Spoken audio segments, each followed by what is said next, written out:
எனது அன்பு நேயர்களே, வணக்கம். உலகெங்கும் வாழும் டிவைன் டைவ் தமிழ் சேனலின் கும்பராசி என்பர்களே, உங்களை இந்த சிறப்பு பதிவிற்கு அன்போடு வரவேற்கின்றேன்.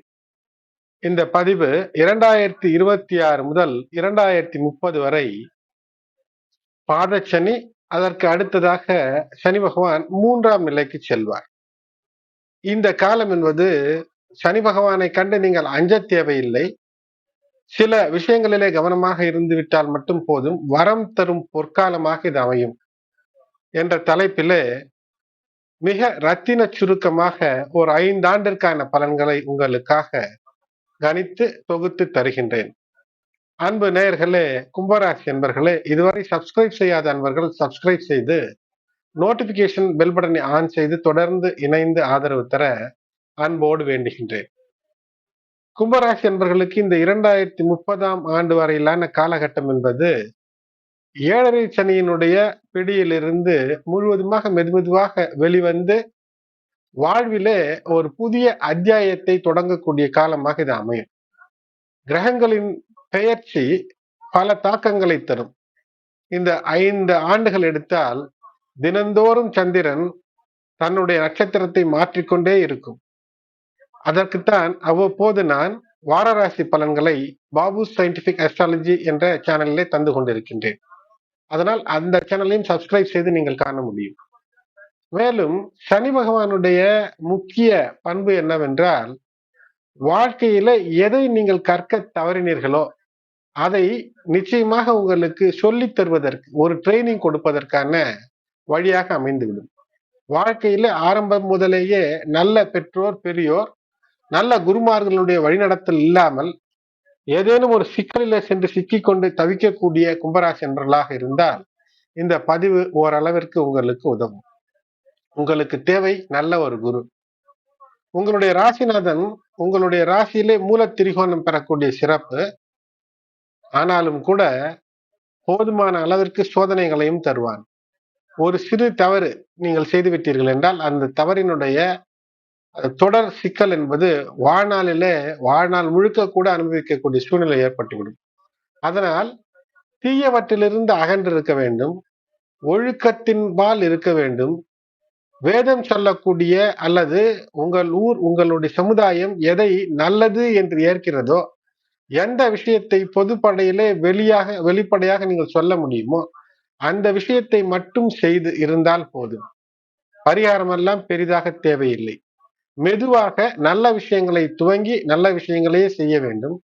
நல்ல விஷயங்களுக்கான அடித்தளத்தை இட வேண்டும். சனி பகவான் 30 ஆண்டுகளுக்கு பின்பாக 2026ல அவருடைய சொந்த நட்சத்திரமான உத்திரட்டாதி நட்சத்திரத்திலே இருப்பார். 16 மே 2026 வரை இருப்பார். அதன் பின்பாக புதனினுடைய நட்சத்திரமான புஷ்யன் ஆளக்கூடிய ரேவதன் நட்சத்திரத்திலே செல்வார். அதில் கிட்டத்தட்ட ஒரு 4-5 மாதங்கள் இருப்பார். இந்த காலகட்டத்திலே உங்களுடைய தவறுகளை சீர்திருத்தி எது தவறாக போனதோ அதை விட்டு கொடுத்து ஆணவம், கண்மம், மாயையிலிருந்து வெளிவந்து வரக்கூடிய 5 ஆண்டுகளை வெற்றிகரமான ஆண்டுகளாக மாற்றிக்கொள்ள முடியும்.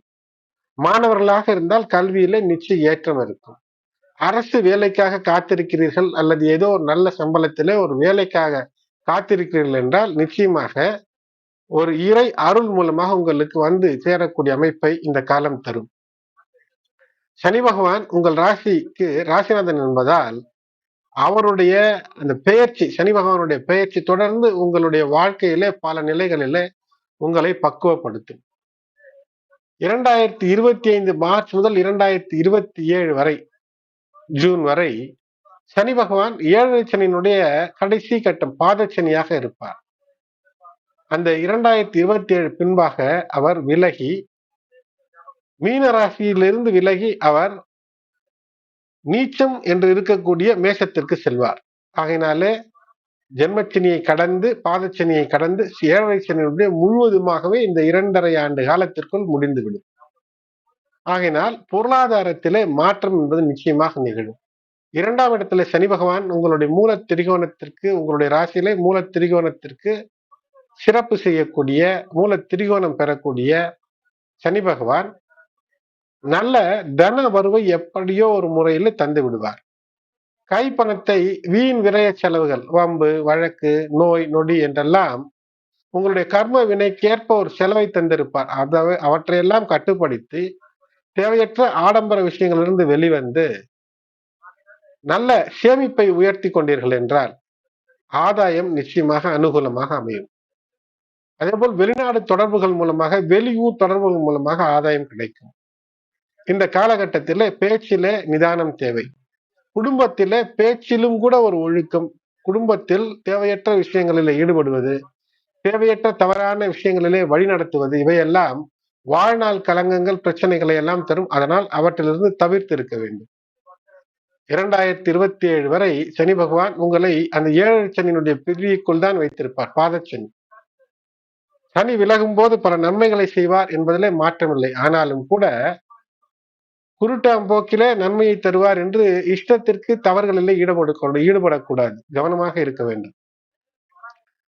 2027 முதல் 2030 வரை சனி பகவானுடைய அந்த கர்ம வினையினுடைய தீவினையின் தண்டனைகளிலிருந்து முழுவதுமாக விடுதலை தந்து இந்த 2027ஆம் ஆண்டு நடுப்பகுதியிலே சனி பகவான் 3ஆம் இடத்திற்கு மேஷத்திற்கு மாறும்போது கடந்த 7.5 ஆண்டு காலம் அல்ல, கிட்டத்தட்ட 10 ஆண்டுகளாக உங்களை வாட்டி வதைத்து வந்த 7 சனியினுடைய தாக்கம், கொடுமை இவற்றிலிருந்து வெளிவருவதற்கான வாய்ப்பு அற்புதமாய் அமைந்து படிப்படியாய் முன்னேற்றம்.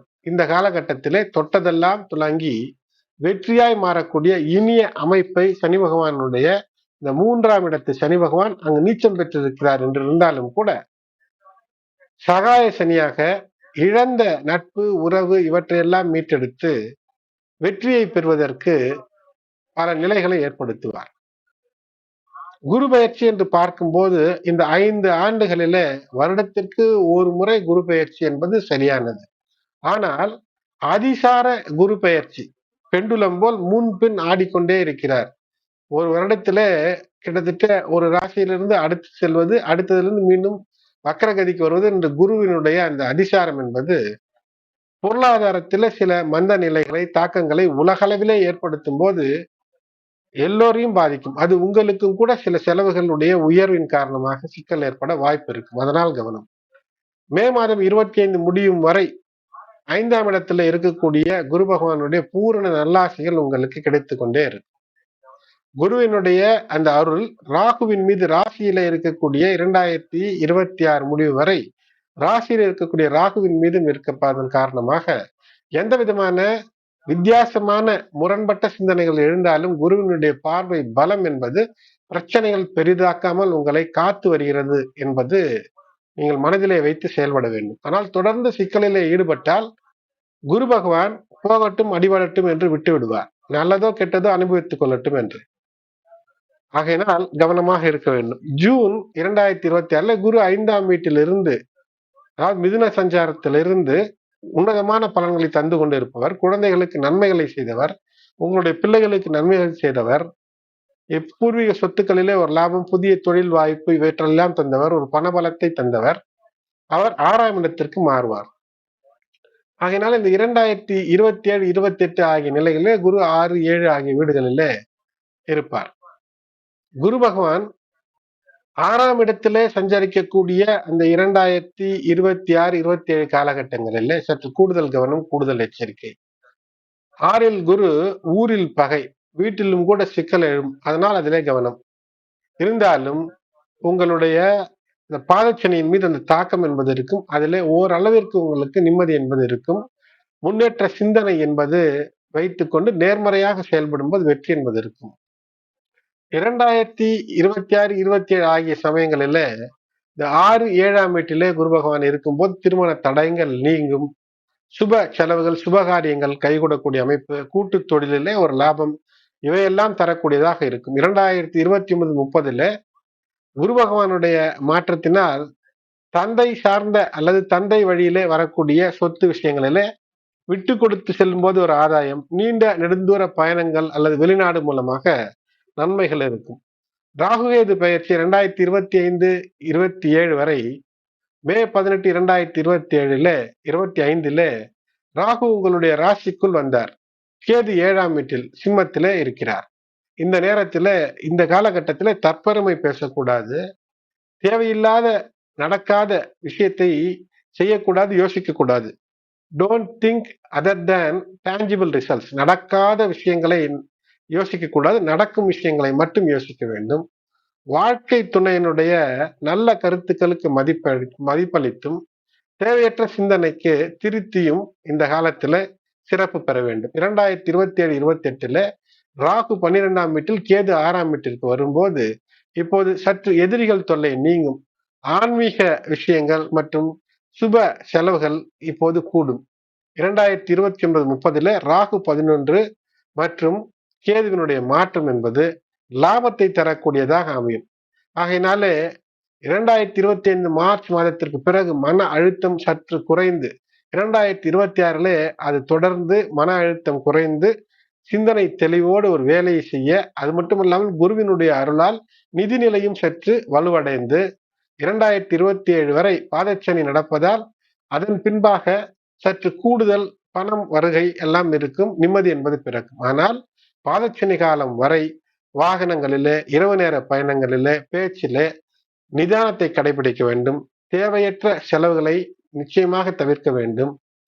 சனிக்கிழமைகளிலே அனுமன் வழிபாடு மற்றும் வியாழன் வெள்ளிக்கிழமைகளிலே இல்லங்களுக்கு அருகிலே இருக்கக்கூடிய சிவாலயங்கள் மற்றும் பெருமாள் கோயில் சென்று வழிபாடு, வெள்ளிக்கிழமை மாலை வேளையிலே ஒரு இனிப்பு சர்க்கரை பொங்கலை நிவேதனமாக வைத்து நெய் தீபம் ஏற்றி வைத்து லக்ஷ்மி தாயாருக்கான வழிபாடை செய்வது என்பது தொடர்ந்து உங்களுக்கு இனிமையை தரும். அது மட்டுமல்லாமல் அஷ்டமி, தேய்பிறை அஷ்டமி நாட்களிலே காலபைரவர் வழிபாடும் ஏற்றத்தை தரும்.